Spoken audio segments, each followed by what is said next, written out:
Assalamualaikum warahmatullahi wabarakatuh. Perkenalkan, nama saya Novia Adelia dengan NIM 2019-14-3746 dari kelas 3U dari Fakultas Keguruan dan Ilmu Pendidikan Prodi Pendidikan Guru Sekolah Dasar Universitas PGRI Palembang.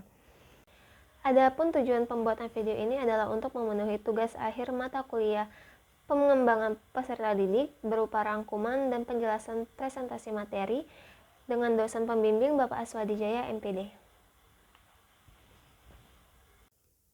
Apa itu perkembangan peserta didik? Menurut Kasiram 1983 halaman 23, perkembangan mengandung makna adanya pemunculan sifat-sifat yang baru yang berbeda dari sebelumnya, yang mengandung arti bahwa perkembangan merupakan perubahan sifat individu menuju kesempurnaan yang merupakan penyempurnaan dari sifat-sifat sebelumnya.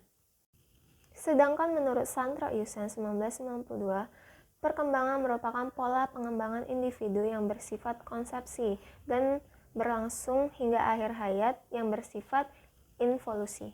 Dengan demikian, perkembangan berlangsung dari proses terbentuknya individu, dari proses bertemunya sperma dengan sel telur, dan berlangsung sampai akhir hayat yang bersifat timbul adanya perubahan dalam diri individu. Maka dapat diambil kesimpulan bahwa perkembangan peserta didik merupakan proses perubahan individu yang bersifat dinamis ke arah kesempurnaan secara terus-menerus sejak lahir hingga akhir hayat. Konsep perkembangan terdiri menjadi 3, yaitu pertama pertumbuhan, kedua belajar, dan ketiga latihan. Tujuan dari perkembangan peserta didik adalah pertama, agar mempunyai ekspektasi yang nyata tentang peserta didik, kedua, agar dapat merespon peserta didik secara tepat, dan terakhir, membantu mengenali adanya penyimpangan yang terjadi pada peserta didik. Manfaat perkembangan peserta didik adalah untuk memberikan gambaran tentang perkembangan manusia sepanjang rentan kehidupan beserta faktor-faktor yang meliputi aspek fisik, intelektual, emosi, dan moral. Begitupun karakteristik perkembangan peserta didik terdiri dari 3. Pertama, perkembangan fisik motorik, kedua kognitif, ketiga sosio-emosional. Setelah kita mengetahui karakteristik perkembangan peserta didik, ada pula karakteristik anak usia SD, yakni pertama, senang bermain, kedua, bergerak, dan terakhir, bekerja. Tetapi ada pula karakteristik menurut Hafikhus, pertama, belajar bergaul, kedua, membaca menulis, ketiga, bersosial, dan terakhir, kemandirian pribadi. Pengertian peserta didik.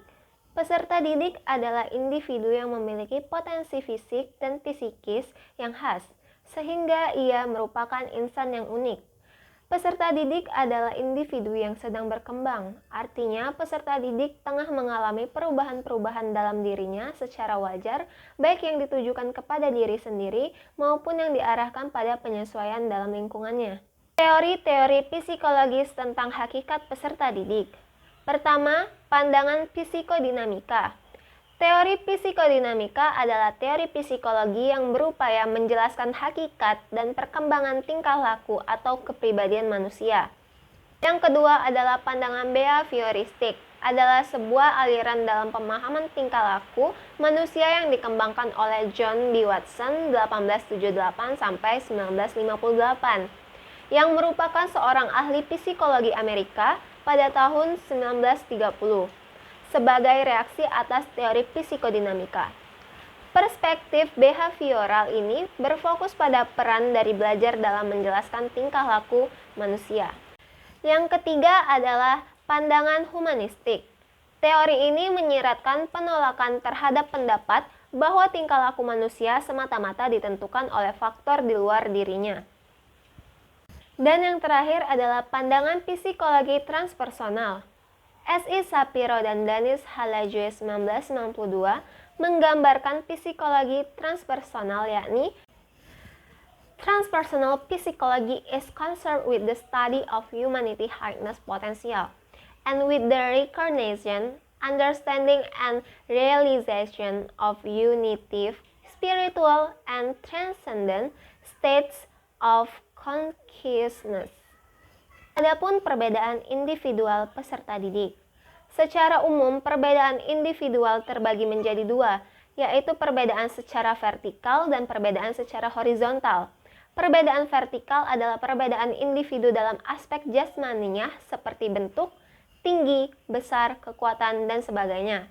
Sedangkan perbedaan horizontal adalah perbedaan individu dalam aspek mental seperti tingkat kecerdasan, bakat, minat, ingatan, emosi, dan temperamen. Adapun aspek perbedaan individu terbagi menjadi 4. Pertama, perbedaan fisik motorik. Kedua, perbedaan intelijensi. Ketiga, perbedaan kecakapan bahasa. Dan terakhir, perbedaan psikologis. Karakteristik individu dan implikasinya terhadap pendidikan. Karakteristik individu adalah keseluruhan kelakuan dan kemampuan yang ada pada individu sebagai hasil dari pembawaan dan lingkungannya. Dalam pembicaraan mengenai karakteristik individu peserta didik ini, ada 3 hal yang perlu diperhatikan. Pertama, karakteristik yang berkenaan dengan kemampuan awal, seperti kemampuan intelektual, kemampuan berpikir, dan hal-hal yang berkaitan dengan aspek psikomotor. Kedua, karakteristik yang berhubungan dengan latar belakang dan status sosial kultural. Dan terakhir, karakteristik yang berkenaan dengan perbedaan kepribadian seperti sikap, perasaan, minat, dan lain-lain.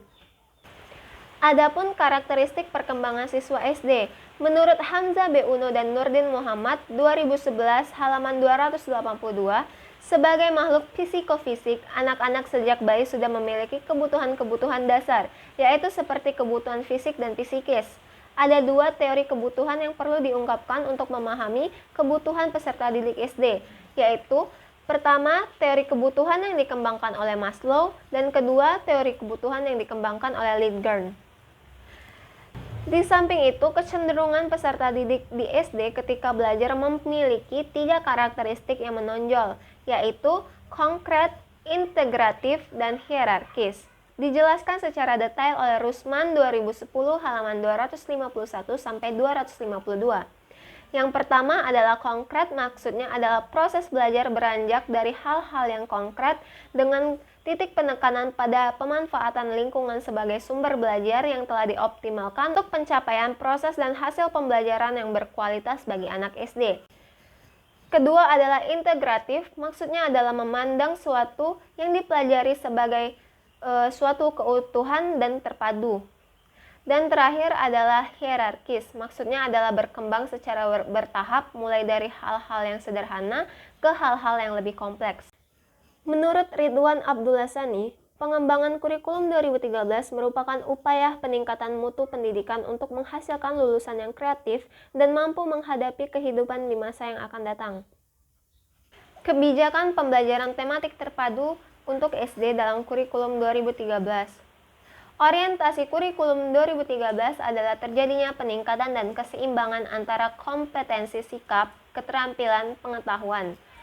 Hal ini sejalan dengan amanat Undang-Undang Nomor 20 Tahun 2003 sebagaimana tersurat dalam penjelasan pasal 35, yaitu kompetensi lulusan merupakan kualifikasi kemampuan lulusan yang mencakup sikap, pengetahuan, dan keterampilan sesuai dengan standar nasional yang telah disepakati. Hal ini sejalan pula dengan pengembangan kurikulum berbasis kompetensi yang telah dirintis pada tahun 2004 untuk mencakup kompetensi sikap, pengetahuan, dan keterampilan secara terpadu. Relevansi kebijakan pembelajaran tematik terpadu terhadap pemenuhan kebutuhan perkembangan peserta didik SD. Pendekatan pembelajaran tematik terpadu untuk SD dalam kurikulum 2013 yang menggunakan pendekatan pengintegrasian yaitu intradisipliner, interdisipliner, multidisipliner, dan transdisipliner menjadikan pengalaman yang diberikan kepada peserta didik utuh dan lebih bermakna. Dewi juga mengungkapkan bahwa education is growth, development, life. Hal ini berarti bahwa proses pendidikan tidak memiliki tujuan di luar dirinya, tetapi terdapat dalam pendidikan itu sendiri. Proses pendidikan juga bersifat kontinu yang merupakan reorganisasi, rekonstruksi, dan pengubahan pengalaman hidup. Menurut Majid 2014 halaman 8. Sekian video saya tentang tugas akhir mata kuliah pengembangan peserta didik dengan dosen pembimbing Bapak Aswadi Jaya MPD. Apabila saya ada salah kata, saya mohon maaf. Kepada Allah saya mohon ampun. Wabillahi taufiq walhidayah. Wassalamualaikum warahmatullahi wabarakatuh. Terima kasih telah menonton.